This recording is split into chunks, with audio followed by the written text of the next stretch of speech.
Garima presentation in my topic. Topic का नाम है chemical shift factor effective spinning splitting. Then तो what is this chemical shift. Chemical shift होता क्या है? केमिकल शिफ्ट यह होता है एन एम आर में स्पेक्ट्रोस्कोपी प्रोटॉन्स की एल्वरेशन पोजीशन में जो शिफ्ट होता है वह केमिकल शिफ्ट कहते हैं। जैसे कि ये शिफ्ट क्यों आता है? ये सिल्डिंग या डाइसिल्डिंग की हो तो वजह से सिल्डिंग प्रोटॉन को आसपास इलेक्ट्रॉन डेंसिटी ज़्यादा हो तो इलेक्ट्रॉन का प्रोटॉन का एक्सटर्नल मैग्नेटिक फील्ड से बचाता है, क्योंकि मतलब सिग्नल अनफील्ड आता है या डेल्टा वैल्यू कम होती है। देन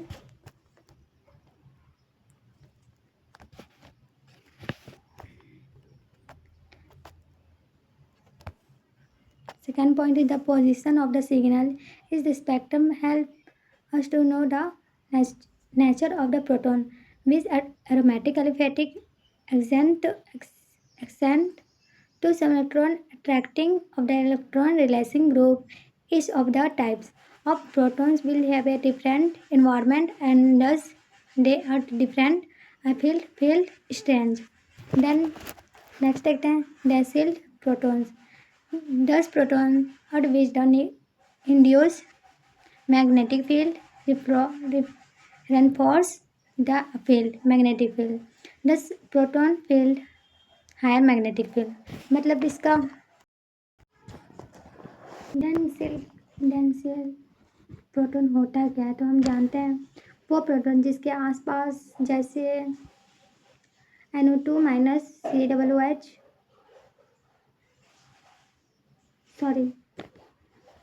वो प्रोटॉन जिसके आसपास के इलेक्ट्रॉन को induce magnetic field NMR matching के फील्ड मैग्नेटिक फील्ड वो को और स्ट्रॉन्ग बना देता है।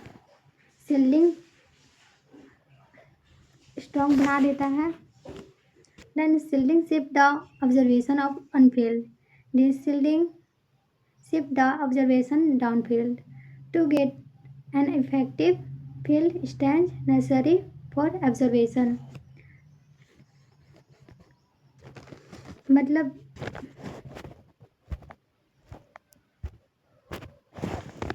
के बारे में होता है हर प्रोटॉन्स को रिगोनेट करने के लिए एक स्पेसिफिक इफेक्टिव फील्ड चाहिए होती है।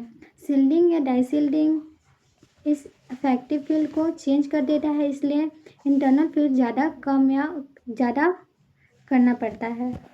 देन नेक्स्ट तो हमने कहा एक्सटर्नल फील्ड कम करना पड़ता है, ज़्यादा करना पड़ता है। तो जितने एटॉमिक ऑर्बिटल आसपास में कंबाइन होते हैं उतने ही पॉलीमोलेकुलर ऑर्बिटल बनते हैं। जैसे दो एटॉमिक ऑर्बिटल कंबाइन होंगे तो दो मॉलिक्यूलर ऑर्बिटल होंगे, एक बॉन्डिंग ऑर्बिटल एक anti bonding orbital.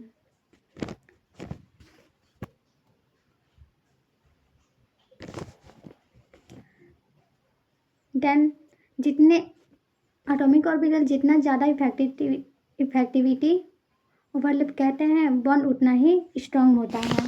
Then next देखते हैं। नेक्स्ट है measurement of chemical shift. For measuring chemical shift of various proton in a molecular the signal for TMC trimethyl silicate is taken as reference. मतलब chemical shift को measure करने के लिए हम TMS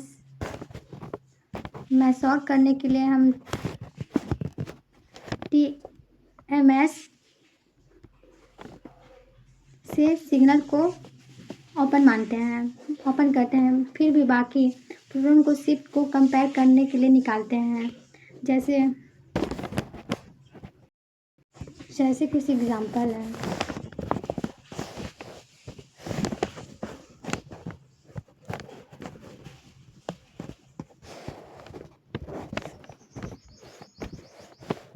यह एक सिलिकॉन आइटम के साथ जैसे 4 मेथाइल,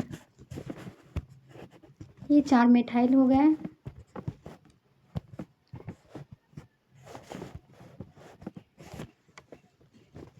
देन नेक्स्ट देखते हैं।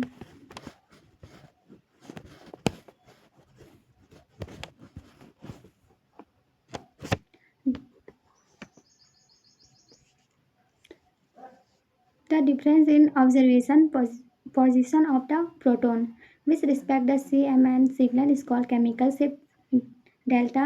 It is not measured in gas, measured in equivalent frequency, which is then divided by frequency of the spectrometer used to given the value of delta. Then next है factor affecting chemical shift. Following the factor which influence the chemical shift. First है inductive effect, second है van der Waals shielding, third है anisotropic effect और space effect, fourth है hydrogen bonding. तो हम देखेंगे सबसे पहले इंडक्टिव इफेक्ट। तो ये केमिकल को इफेक्ट करने वाला फैक्टर होते हैं, ये जो कि फोर्थ होते हैं। पहले देखेंगे इंडक्टिव इफेक्ट। अगर कोई प्रोटॉन किसी इलेक्ट्रॉन नेगेटिव एटम जैसे कैसे बताऊँ मैं, जैसे F,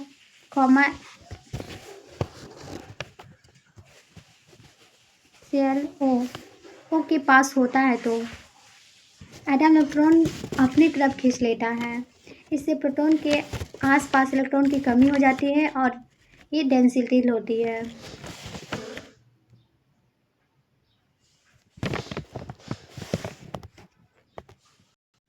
Then next, two signal are expect for each of the two compound, resulting for compound protons A in compound I। मतलब दोनों कंपाउंड में दो सिग्नल क्यों? क्योंकि ए और बी प्रोटॉन की इन्वायरमेंट अलग है। ए वाले प्रोटॉन इलेक्ट्रॉन एक्टिविटी एटम के ज़्यादा पास होते हैं। ओ वाले जो 3H मतलब मेथन CH3 प्रोटॉन से ज़्यादा डाउनफिल आएंगे होते हैं।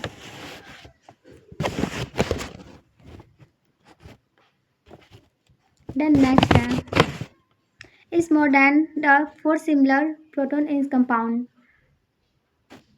As the distance for electronegative atom increase, the de-shielding effect due to it diminishes. Proton B are compound may be really less dense and hence will resonate as the comparatively lower the value as delta।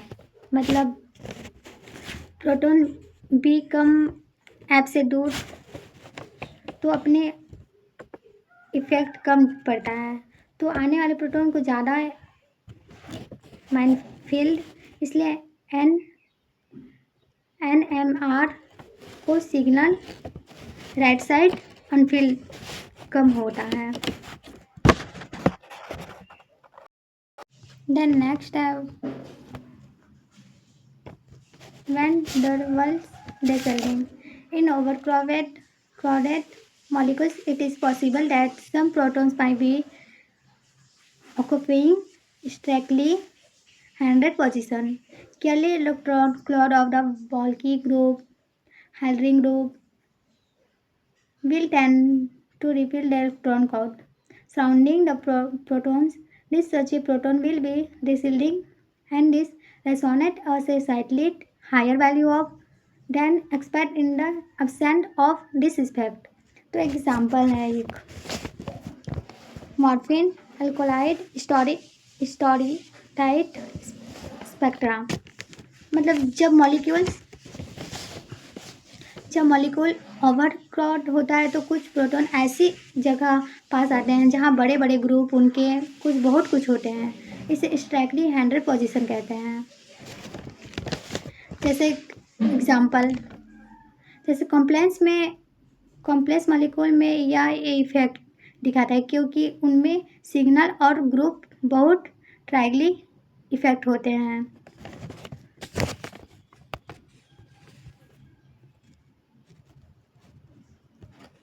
Diagram डिसिल्डिंग of alkalic proton इस diagram एनोसोटॉपिक का example है। Specific alkyne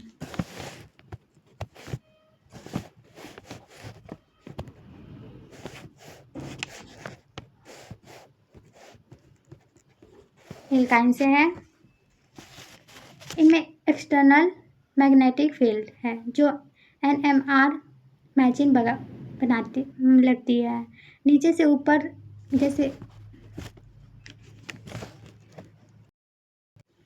नीचे से ऊपर की ओर सी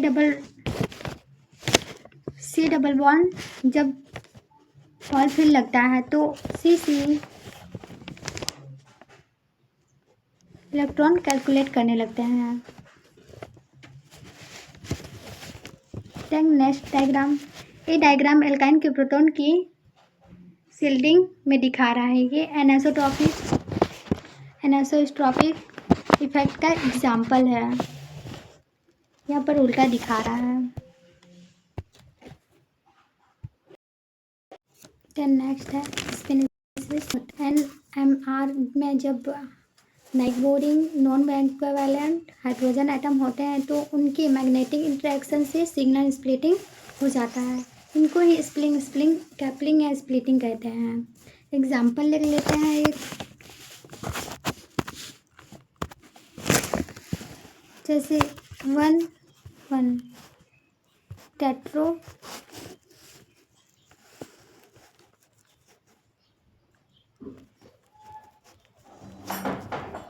methane. हाँ, टेट्रोमैथेन का एक, इसमें 2 टाइप्स के हाइड्रोजन हैं और ये जब उसके पास 2 हाइड्रोजन नाइट्रोजन है 1+1 से 2+1 इक्वल 1, इसलिए ये सिग्नल ट्रिपल बनता है। क्योंकि केमिकल शिफ्ट में हाइड्रोजन के अपने इलेक्ट्रॉन डेंसिटी से डिसाइड होता है कि स्प्लिटिंग नाइट्रोजन हाइड्रोजन से होती है। ये कपलिंग NMR स्पेक्ट्रम को समझाने में बहुत हेल्प करती है।